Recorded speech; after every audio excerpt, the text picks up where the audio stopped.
we need to put some blinders on here.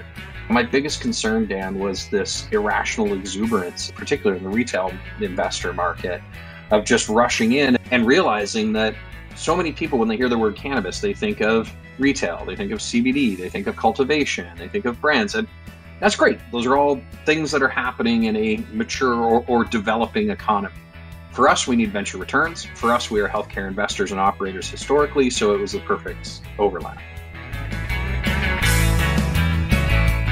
From the PodConX studios, high in the Rockies at the beautiful Beaver Creek Resort, it's the Raising Cannabis Capital Show.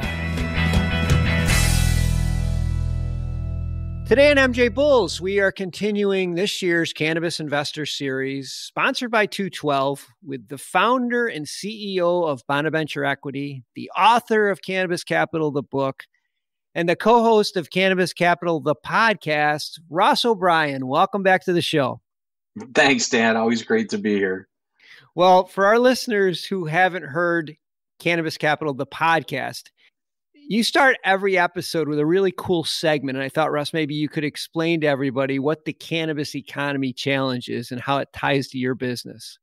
Sure. Thanks, Dan. Always great to be here on MJ Bulls. I've loved doing this over the years. The inspiration for Cannabis Capital podcast was to be an extension of the book, Cannabis Capital, and go into more of a long form conversation to help invite people into the virtual rooms and the boardrooms and some of the more detailed, more nuanced conversations that we're having around investing in cannabis.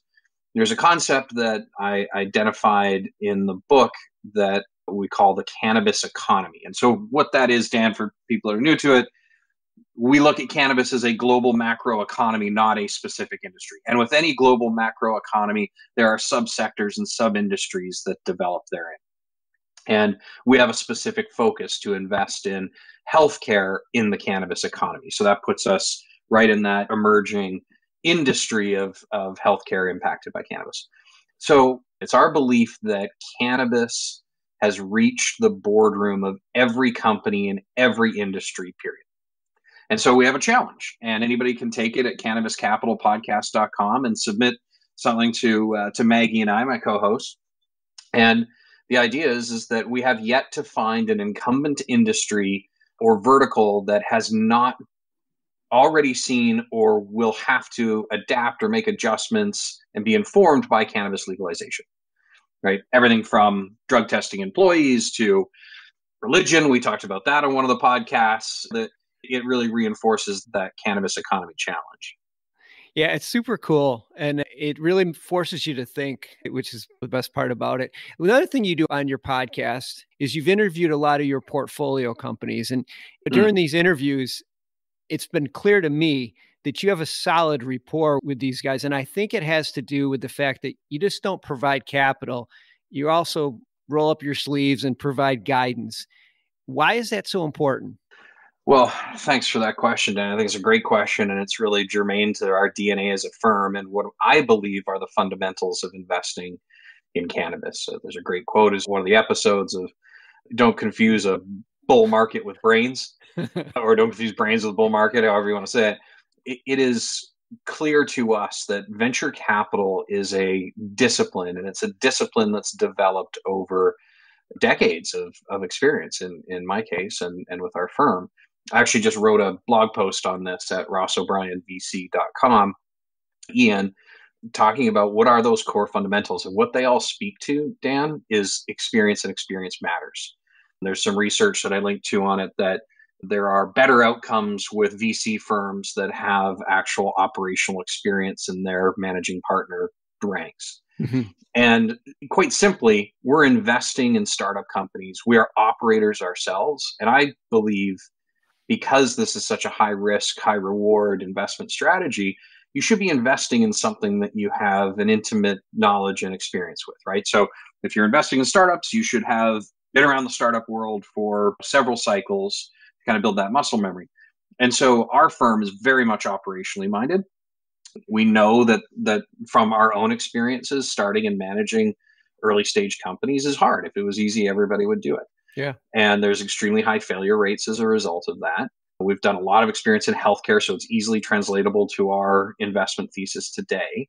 And because we are operators and having been on the other side of the equation, we have a lot of empathy for the entrepreneurs. We talk a lot about this concept of you don't have money in the bank, but you got to make a payroll on a Friday.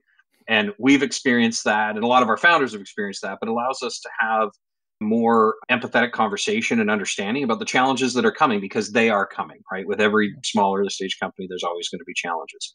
So for us, it was never about just spray and pray and try to get some money out there and kind of rush into these transactions, but rather take the discipline of investing in early stage companies, translate it to this market that we believe in very strongly, and apply those fundamentals and best practices. And what that means for us is that the capital is one piece of the equation. It's a rapport, and it's building the right relationships with the founders. And that goes two ways. We bring ourselves to the equation as well. And we're not the right fit for everyone, but we're not supposed to be. For the entrepreneurs that we are a right fit for, we can build really great collaborative relationships. I've got a couple of the boards that I'm on now.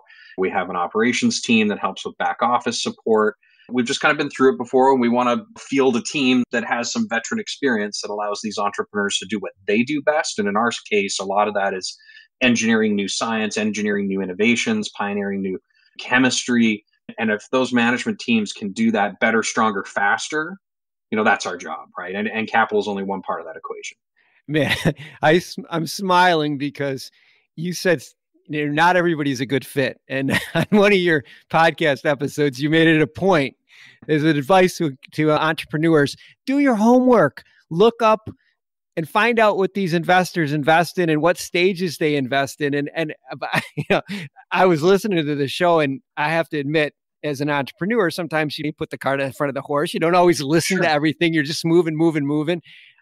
You mentioned already, you touched on it, that you focus on the healthcare sector or the biotech sector. Can you elaborate a little bit more so that less people make that mistake when they reach out to you? Yeah. And look, it's on one hand, just explaining like some of the things that we work through on a daily basis. But on the other hand, why did I write a book? Why are we doing a podcast? I mean, we're investors, right? Those things are nice to haves, not need to haves, right? The table stakes is understanding how to do venture. It's very important for us, though, because one of our core tenets as a firm is just continual learning, dynamic thinking. There's no destination. It's always improving.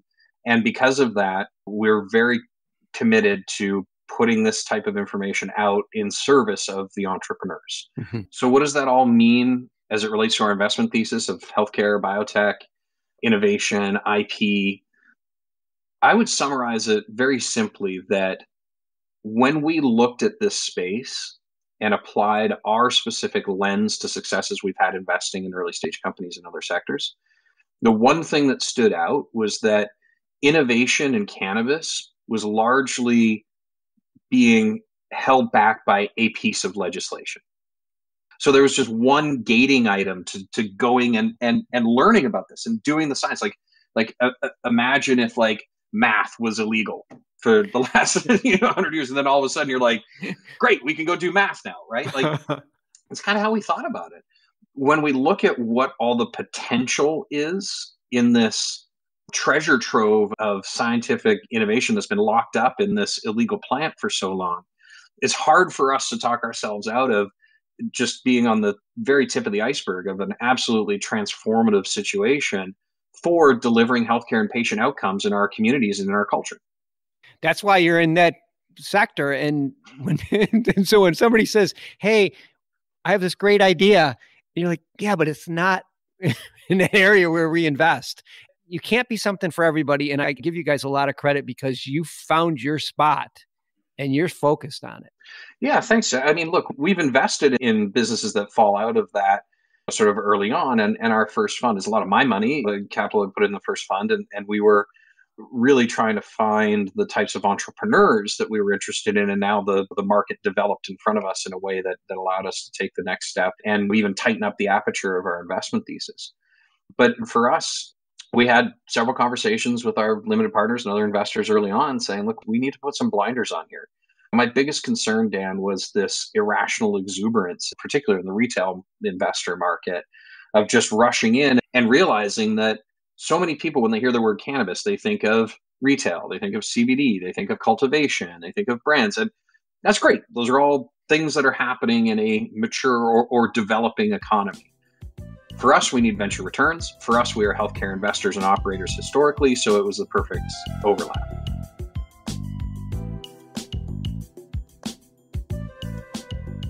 I understand that you're investing in your second fund. Where are you at this point?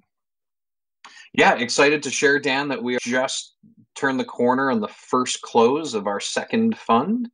So we're now investing out of Fund 2. We have our first investment we're concluding out of that portfolio, and we've launched the second fund with this more refined focus.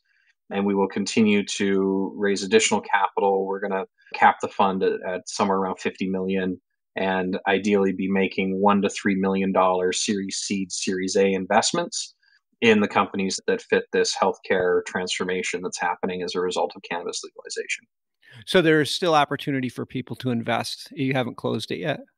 No, the fund isn't closed. We've closed our first commitments and we're deploying capital. But yes, for accredited investors, we're always happy to talk to people that are looking for portfolio strategies to go invest in.